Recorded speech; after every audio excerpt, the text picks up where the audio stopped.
Opa, tudo bom? É, mais um vídeo aí. Esse aí é um dos começos que eu não pensava em publicar ainda. Então o nome é do também O Amor que Acende a Lua ainda, do Rubem Alves.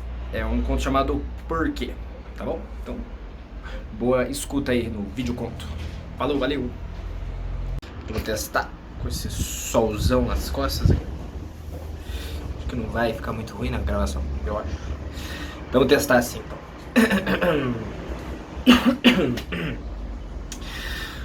Por quê? Por quê? Quem faz essa pergunta se encontra diante de um enigma, algo que não entende. Não entende e dói. É preciso que o não entendido doa para que a pergunta brote. Há muitas coisas que não entendemos, mas elas não doem. Não doendo, não fazemos a pergunta. Fazemos a pergunta para diminuir a dor, para dar sentido à dor. Por que você não telefonou? Eu estava aflita, não consegui dormir. Por que você não veio para o jantar? Fiquei esperando. O jantar esfriou. Por que você está assim, com o rosto coberto de nuvens? Alguma coisa que lhe fiz?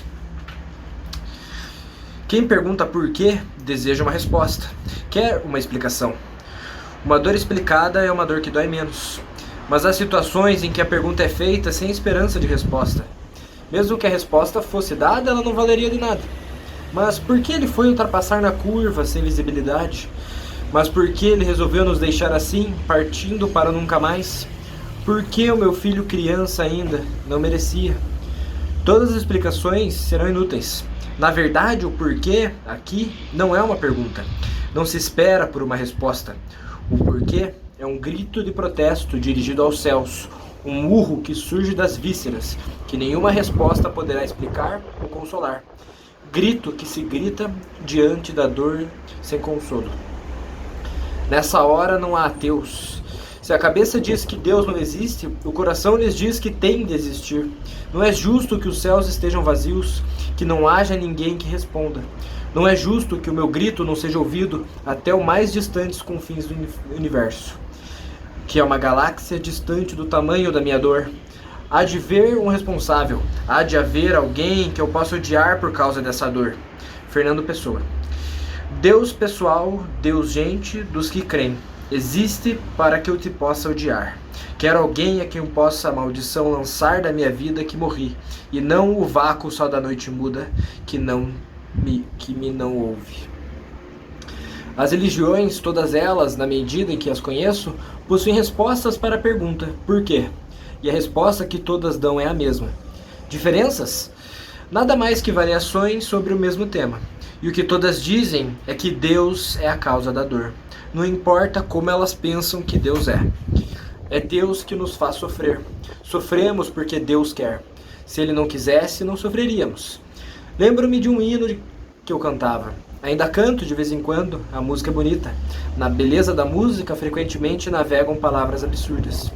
E que dizia: não há dor que seja sem divino fim. Se assim é, a dor é meio para os propósitos divinos. A dor é ferramenta de Deus. Arte terrível ele é. E se a dor é dada por Deus, temos de ser gratos por ela. Deveria haver celebrações litúrgicas em seu louvor. O sofrimento é o avesso horrendo de uma tapeçaria cujo lado direito, maravilhoso, só Deus conhece. Tem de ser assim? Tem de ser assim. É uma exigência da lógica. Os teólogos todos concordam em que Deus tem de ser onipotente. Se não for onipotente, ele não é Deus. Um Deus fraco é impensável. Assim, tudo o que acontece no universo acontece pela sua vontade. Se coisa houvesse que acontecesse a revelia da vontade de Deus, ele não seria onipotente. A lógica exige que para que Deus continue a ser Deus, a dor seja produzida por ele. Por que Deus nos faz sofrer? A resposta mais comum é que a dor é um castigo divino por nossa desobediência. Deus é como o Papai Noel, dá presente para os meninos bonzinhos. Fosse verdadeira essa explicação, os maus deveriam viver em desertos tórridos e os bons em oásis verdejantes. E seria uma vantagem enorme fazer o que Deus manda. Garantia de que o nenezinho jamais nasceria com síndrome de Down. Problemas técnicos? Ventania? Aí. E seria uma vantagem enorme fazer o que Deus manda. Garantia de que o nenezinho jamais nasceria com síndrome de Down. Nossos filhos pequenos jamais teriam câncer. Nossos filhos adolescentes jamais morreriam em acidentes. Os negócios sempre iriam bem, o casamento seria feliz, a velhice seria tranquila. E o sofrimento, além da dor, seria motivo de vergonha, pois somente são castigados os pecadores pelos seus pecados. E assim, o mundo se dividiria entre os que não sofrem, evidência da sua inocência, e os que sofrem, evidência da sua culpa. Pobres viúvas desamparadas, pobres enfermos nos leitos de dor, pobres crianças famintas, todos sofrendo pelo justo dedo de Deus, que dá prêmios aos justos e castigos aos injustos. Pascal fez uma curta anotação num dos seus cadernos. Deus de Jesus Cristo, não o Deus dos filósofos. Esse Deus que dá prêmios aos bons e castigos aos maus é, com certeza, o Deus dos filósofos, nascido das exigências lógicas. Deus de Jesus Cristo é certo que ele não é, pois ele absurdamente faz o seu sol nascer sobre bons e maus, e a sua chuva descer sobre justos e injustos. O Pai não soma créditos, o Pai não soma débitos. Está lá dito, na parábola chamada O Filho Pródigo. Por que Deus nos faz sofrer? Respondem outros que é por razões pedagógicas. O sofrimento nos torna melhores. O sofrimento nos faz evoluir.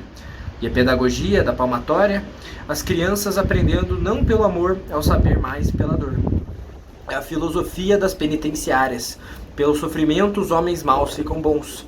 E assim poderíamos contemplar o maravilhoso espetáculo, pela porta de entrada das prisões entrando os criminosos de rosto duro e cruel, e muitos anos depois, após sofrimento sem medida, pela porta de saída, saindo os rostos angelicais dos que haviam entrado como criminosos, transformados pelo poder da dor.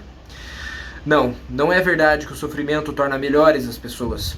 O sofrimento frequentemente embrutece, tira a sensibilidade, tira a esperança, torna cruéis as pessoas.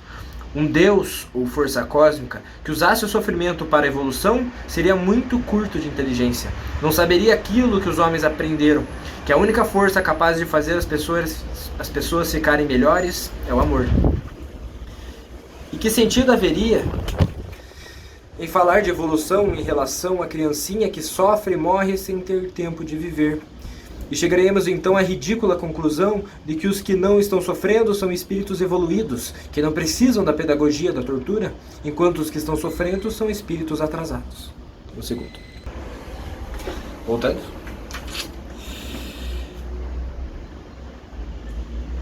Só um segundinho, vamos ver. E chegaremos então à ridícula conclusão de que os que não estão sofrendo são espíritos evoluídos, que não precisam da pedagogia da tortura, enquanto os que estão sofrendo são espíritos atrasados. E aí eu me horrorizo com um universo assim, que seja movido pela dor dos homens. Me horrorizo com um Deus ou força cósmica onipotente. É impossível amá-lo. Somente um demônio seria capaz de imaginar um universo movido à dor. Prefiro imaginar que o universo seja movido pelo poder do amor e da alegria.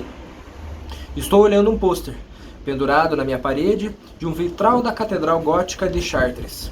A Nossa Senhora Azul com o Menino Jesus. É de grande beleza.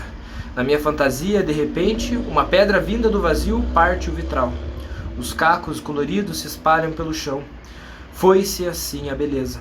Foram-se o rosto da Madonna e o da criança. Gritam as pessoas, por quê? Respondem as explicações religiosas. Foi Deus quem jogou a pedra. Seria possível amar um Deus assim? Mas, do vazio, voz de herege, se ouve outra resposta. Não há resposta. Não há um porquê que responda ao porquê. Não há razões. Ninguém lançou a pedra. Deus não lançou. Deus não queria. Ele amava o vitral. Está triste. Foi um acidente. Um meteoro. Nem tudo é Deus que faz. Poderia ter caído em outro lugar. A dor é simplesmente dor, sem sentido, sem divino fim. E aí, olhando para os cacos do vitral espalhados pelo chão, sem sentido, vê-se um vulto, catando os cacos, um a um, e pacientemente os arranjando de novo como um quebra-cabeça. Num Deus assim, eu gostaria de acreditar. Um Deus assim, eu poderia amar. E até me juntaria a ele, ajudando a catar os cacos.